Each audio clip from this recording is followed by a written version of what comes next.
February 1, 1945. The bitter winds of winter sweep across the Roer River Valley, a frozen expanse of forested hills and mined fields in western Germany. The Allied advance, relentless over the past months, has slowed under the strain of extended supply lines and entrenched German defenses. At Supreme Headquarters Allied Expeditionary Force, Eisenhower's staff reviews the latest operational reports, weighing the costs of pressing forward against the risks of pausing to consolidate forces. Each delay carries the potential to give German units time to reorganize and counterattack, but the terrain and weather make every push increasingly hazardous. George S. Patton, commanding the U.S. Third Army, has other considerations. His forward elements have reached positions that give them a clear line to cross the Roer and exploit gaps in German defenses, yet the official order from higher headquarters is cautious. The river is to be secured, and reconnaissance conducted before any major crossing is attempted. The instruction is clear, deliberate, designed to minimize casualties and preserve the momentum of the overall campaign in a controlled, predictable fashion. Patton, however, assesses the battlefield differently. Reconnaissance reports indicate German units are stretched thin along the river line. Defensive positions, once formidable, are undermanned, and morale among troops in forward positions shows signs of fragility. Supply constraints are serious but manageable, provided that movement continues with urgency. Every hour of delay risks German reinforcements reaching the line, fortifying strongpoints, and transforming a vulnerable front into a defensive nightmare. Against the explicit caution of Supreme Headquarters, Patton issues orders to prepare for a rapid crossing. His instructions are precise yet flexible. Engineers are to construct pontoon bridges as soon as reconnaissance indicates suitable crossing points. Artillery units are to provide continuous suppressive fire. Infantry and armor units are to move in coordinated waves designed to exploit any gaps in German defenses. The order bends the conventional chain of command, prioritizing speed and initiative over adherence to detailed hierarchical approval. Within Third Army headquarters, staff officers react with a mixture of concern and urgency. Supplies are stretched, winter weather complicates movement, and intelligence is incomplete. Yet Patton's confidence is evident. He has calculated that risk, uncertainty, and the limitations of available resources are outweighed by the operational advantage gained through immediate action. The ethos is unmistakable. Hesitation now could be costlier than boldness executed under imperfect conditions. By February 3, elements of Patton's armored divisions begin crossing the Roer under cover of darkness and artillery smoke. Engineers have laid temporary bridges and ferries, vehicles trundling across ice-laden currents. German defenders, expecting a slower, methodical advance, are caught off guard. Forward German positions fall quickly to concentrated armored thrusts, infantry following closely to secure the far bank. Units that had prepared for a prolonged defensive posture are now responding to an American advance that moves faster than their capacity to coordinate. Air support further amplifies the effect. Fighter bombers arrive on schedule, targeting German positions identified by reconnaissance units during the night. The combination of artillery, armor, and air power creates overlapping zones of pressure, forcing German units to split their focus between multiple threats. Confusion spreads along the river line, and command efforts to organize cohesive counterattacks falter under the relentless pace. By midday, bridgeheads are established, and Patton's forces begin pushing deeper into the Roer Valley. The speed of the operation prevents German commanders from forming a continuous defensive front, forcing them to react locally rather than strategically. Small pockets of resistance are bypassed, contained, or eliminated in detail, allowing Third Army units to maintain momentum. Logistical elements, though stretched, are pushed forward aggressively, prioritizing fuel, ammunition, and medical support to units at the leading edge of the advance. The operational impact is immediate. The rapid crossing destabilizes German defensive plans, opening the path for deeper penetration into the Rhineland. Eisenhower and his staff monitor reports in real time, noting both the audacity and effectiveness of Patton's decision. Casualty figures are higher than a more cautious advance would have produced, but the strategic gains far exceed what a methodical approach would have achieved under the same conditions. As February 4 and 5 unfold, the Third Army continues its advance. The Germans, forced onto the defensive, struggle to regroup as their communication lines are repeatedly disrupted by rapid American movement and supporting airstrikes. Terrain once considered favorable to the defenders becomes a liability, as American armor and mechanized infantry exploit every ridge, valley, and road junction to maintain pressure. Patton's decision to bend the official order, crossing the Roer ahead of schedule and under conditions that would normally have required additional approval, demonstrates the interplay between initiative, risk, and operational consequence. The victory that follows is not solely measured in territory gained, but in the disruption inflicted on German command and control, the shock delivered to units expecting a predictable pace of engagement, and the momentum generated for subsequent operations deeper into Germany. Across the Third Army's forward line, soldiers recognize the immediate effect of this audacious maneuver. Artillery observers note German positions abandoned under pressure. Tank crews report that defensive strongpoints are falling more rapidly than anticipated. Infantry units moving behind the armored spearheads secure areas that would otherwise have required prolonged fighting. The convergence of speed, firepower, and decisive leadership transforms the Roer crossing from a planned operation into a defining moment of the campaign. The consequences ripple beyond the battlefield. German commanders, now forced into improvisation, commit resources reactively, weakening other sectors and exposing flanks to further exploitation. Allied planners, initially skeptical of the risks inherent in Patton's decision, adjust subsequent operational concepts to account for the advantage generated by initiative executed under uncertainty. The lesson is clear. In modern mechanized warfare, the ability to act decisively under pressure can outweigh the theoretical benefits of perfect information and meticulous preparation. Patton's choice underscores a central theme in the Third Army's wartime operations: speed and momentum, even when they require bending formal orders, can achieve results that careful planning alone cannot. The Roer crossing is not merely a tactical success. It is an operational demonstration of how audacity, combined with disciplined execution, can reshape the course of a campaign. Soldiers, commanders, and historians alike would later recognize this as a textbook example of initiative prevailing over bureaucracy, and of how one general's willingness to assume calculated risk altered the trajectory of the Allied advance into Germany. The days that follow see Third Army units consolidating gains, expanding bridgeheads, and pressing toward key logistical centers that control movement deeper into the Rhineland. Resistance is fragmented, German morale increasingly brittle, and the operational tempo set by Patton continues to dictate the rhythm of engagements.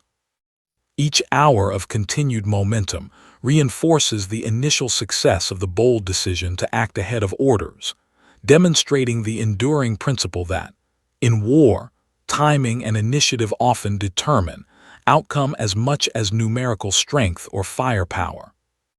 By mid-February, Third Army has secured multiple river crossings, disrupted German defensive coordination across a wide front, and forced the enemy into reactive positions that limit their capacity for strategic decision-making.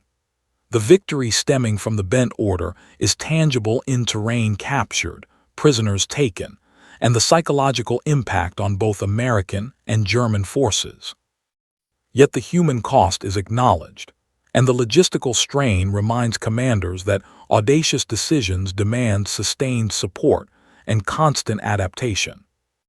This operation, defined by Patton's willingness to bend orders for the sake of speed and exploitation, stands as a case study in the interplay between risk, initiative, and consequence in World War II. It demonstrates how decisive leadership, when combined with a clear understanding of operational opportunity, can turn conventional limitations into advantages and achieve results that rigid adherence to protocol might have delayed or denied entirely. The ripple effects of Patton's decision extend far beyond the immediate tactical environment. As Third Army units advance, intelligence officers gather reports from newly liberated towns and intercepted communications, revealing that German forces are increasingly disoriented. The disruption in command and control is compounded by the inability of German headquarters to coordinate reinforcements effectively. Supply convoys attempting to reach forward positions are intercepted or delayed, leaving frontline units undersupplied and forced to withdraw from key strongpoints. In parallel, the engineers and logistics teams supporting the advance are operating at peak capacity. Bridges constructed under fire hold, roads cleared of obstacles remain open for armored and infantry units, and supply lines that might have taken days to establish are pushed forward in mere hours. The combination of ingenuity, improvisation, and relentless pressure creates a cumulative advantage. The faster Patton moves, the more he destabilizes the enemy, and the more the enemy's responses lag behind reality. Meanwhile, the coordination with Allied air power proves decisive. Fighter bombers strike German positions identified through forward reconnaissance, destroying vehicles, artillery emplacements, and fortified bunkers. This suppression allows armored columns to advance with fewer interruptions, while infantry can seize high ground with minimal exposure to heavy fire. The synergy between ground momentum and air interdiction exemplifies the evolving nature of mechanized warfare, where combined arms operations define success as much as raw numbers or firepower alone. At the strategic level, Eisenhower and his senior staff watch in astonishment. Reports arrive at Supreme Headquarters documenting gains that exceed expectations and occur ahead of the planned timetable. While some advisors caution against overextension and warn of potential counterattacks, the operational picture confirms that Patton's initiative has yielded a decisive advantage. The success is not merely territorial but psychological. German commanders are forced into reactive postures, and their ability to dictate the terms of engagement has eroded. Third Army soldiers, for their part, experience a mixture of exhilaration and exhaustion. Rapid advances push men and machines to their limits, yet the visible momentum and collapsing enemy resistance reinforce confidence. Morale among forward units rises, even as the pace of operations leaves little time for rest or resupply. Officers in the field adjust tactics dynamically, exploiting gaps and weaknesses identified in real time, a flexibility that would have been impossible under slower, more bureaucratic command structures. Despite the success, the operation carries inherent risks.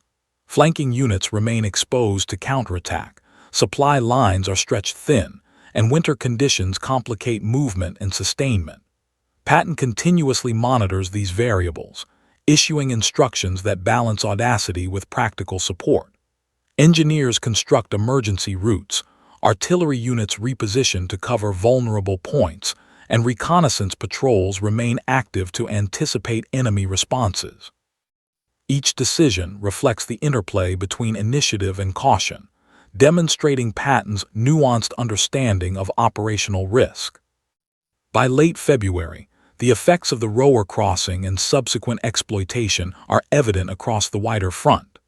German defensive lines are fragmented, key transportation hubs fall under Allied control, and strategic positions previously considered secure are rendered untenable.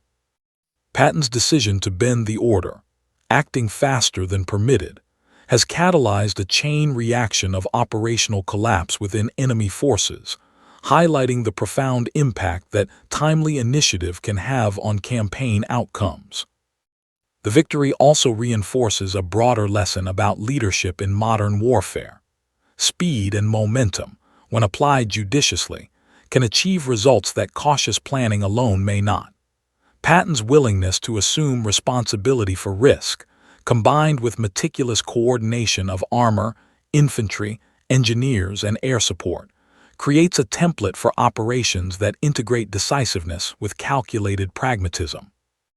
The operation illustrates that battlefield success often hinges not solely on doctrine or numerical strength, but on the ability of a commander to interpret the situation dynamically and act before the enemy can respond effectively. As Third Army pushes further into the Rhineland, the operational tempo established by this audacious maneuver sets the stage for continued advances. Each bridgehead secured, each road cleared, each enemy unit bypassed or neutralized compounds the strategic advantage, demonstrating how initiative, even when technically beyond the bounds of orders, can define a campaign. Soldiers and officers come to understand that momentum is both a weapon and a shield, shaping outcomes faster than reinforcement schedules, artillery preparations, or bureaucratic approvals ever could. The enduring consequence of this operation resonates beyond immediate military gains. Historical analysis shows that Patton's ability to act decisively under pressure created opportunities that would have been lost to slower, methodical planning. It highlights the tension between obedience to orders and the exercise of command judgment, illustrating how leadership decisions at the operational level can have far-reaching effects on the trajectory of a campaign. The Rower crossing and the victory that followed remain a case study in the transformative power of initiative in modern mechanized warfare. As Third Army continues its advance into Germany, the lessons from this operation inform subsequent decisions. Logistics officers anticipate the need for flexible supply chains. Intelligence units provide faster, more actionable reports. Armored and infantry commanders adopt more aggressive postures knowing that speed can be decisive. The operation demonstrates that when a commander understands the relationship between risk, opportunity, and timing, bending conventional orders can not only achieve immediate objectives, but also create cascading advantages across an entire theater of war. Patton's audacity during the Rower operation underscores a central theme of his command philosophy. Calculated risk, applied decisively, can generate strategic effects far exceeding the apparent scale of tactical actions. The operation exemplifies how speed, initiative, and coordination between multiple arms of the military combine to create operational surprise, disorient the enemy, and achieve results that more cautious approaches might never deliver. It stands as a testament to the interplay between judgment, pressure, and consequence in determining the outcome of modern warfare. The reverberations of Patton's decision extend into the higher echelons of Allied command. Reports of Third Army's rapid progress and the consequent disarray among German forces arrive at Supreme Headquarters, prompting both admiration and unease. Eisenhower's aides debate the sustainability of such accelerated advances. While the strategic benefits are undeniable, concerns linger about overextended supply lines, vulnerable flanks, and the potential for counterattacks that could stall or even reverse the gains. Yet the tangible results on the ground, captured towns, disrupted German communications, and collapsing defensive positions, ultimately validate Patton's judgment. In the field, officers adapt quickly to the tempo imposed by Patton's audacious push. Infantry units synchronize movements with armored columns, engineers clear obstacles at unprecedented speed, and artillery units provide flexible support without the extensive pre-planning usually deemed necessary.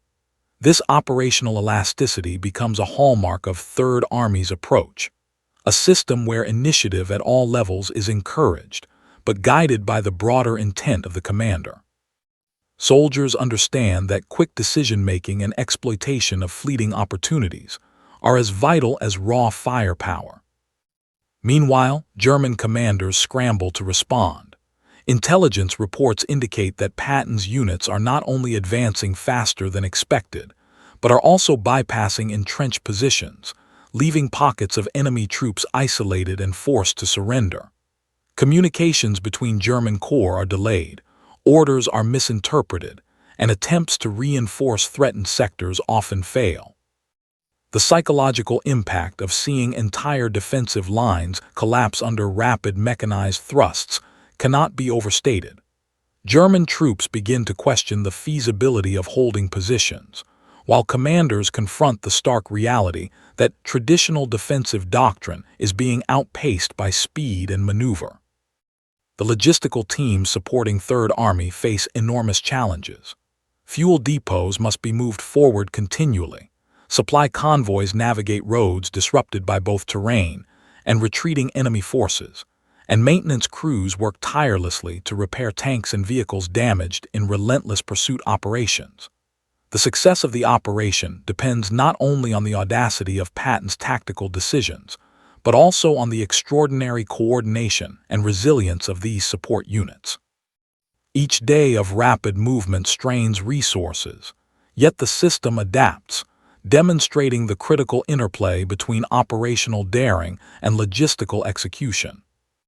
Patton's staff officers, initially skeptical of his unorthodox approach, begin to appreciate the broader implications. While risk remains, the outcomes, mass surrenders, seized territory, and disorganized enemy forces, illustrate how initiative can alter the operational landscape. Meetings at headquarters focus increasingly on real-time problem-solving rather than rigid adherence to prior plans. Commanders and staff learn to anticipate opportunities, rapidly redistribute resources, and adjust plans dynamically, all in alignment with Patton's overarching philosophy of relentless momentum. As the operation progresses, combined arms coordination proves increasingly decisive.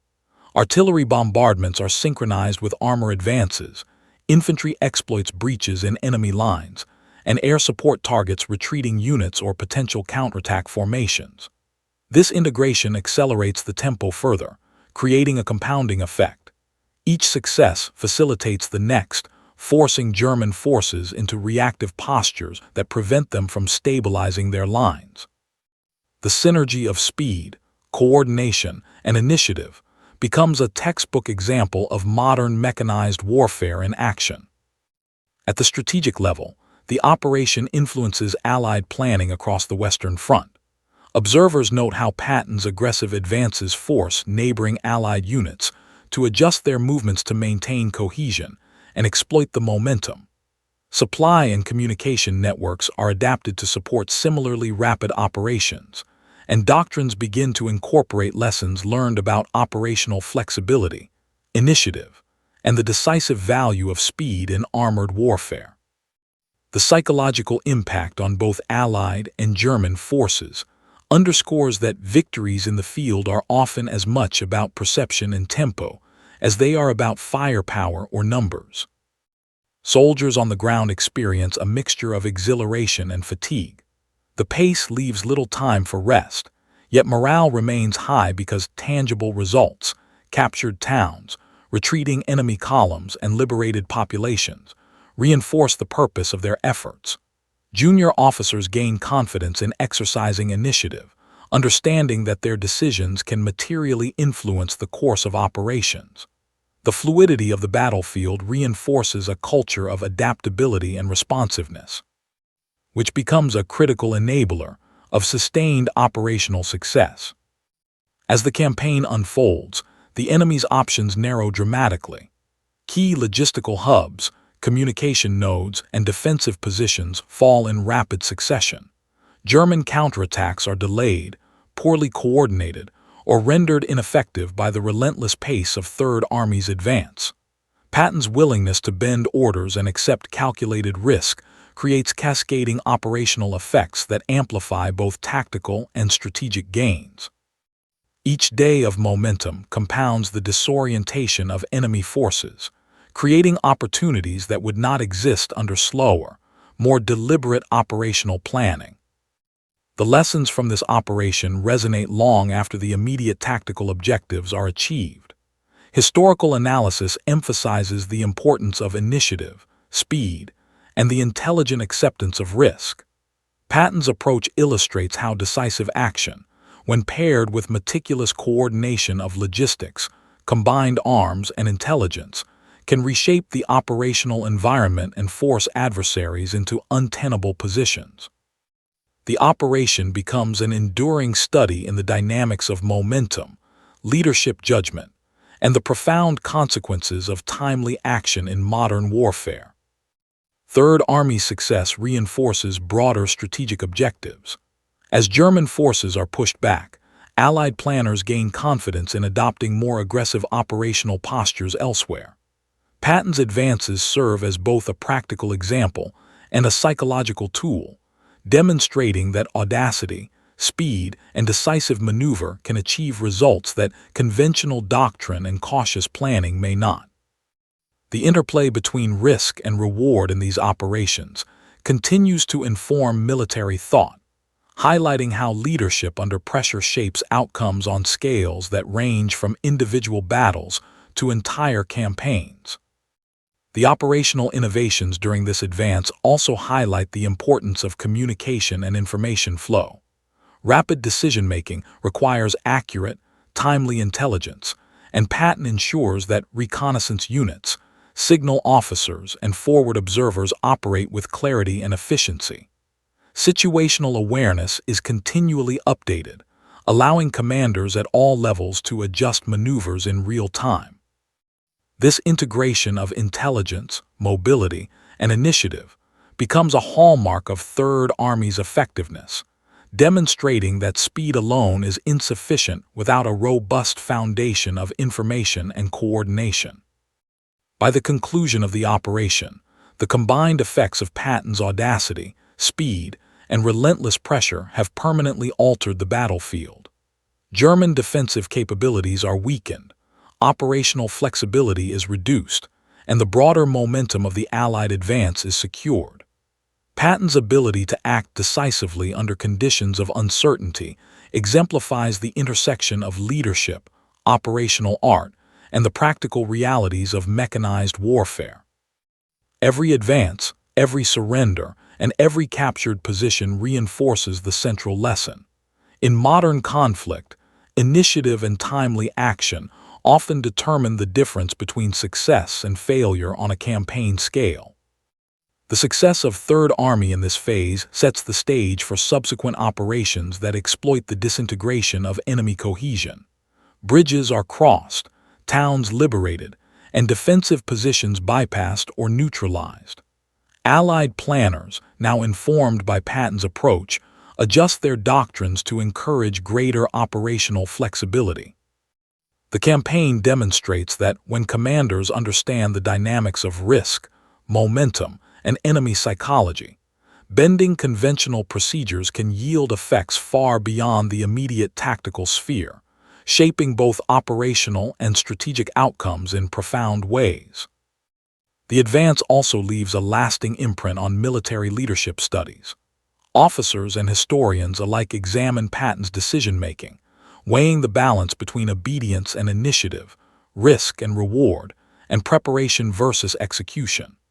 The campaign illustrates that calculated audacity, informed by skillful coordination and real-time intelligence, can redefine the parameters of success in modern mechanized warfare. The lessons extend beyond the specific campaign, influencing doctrine, training, and leadership philosophy in years to come.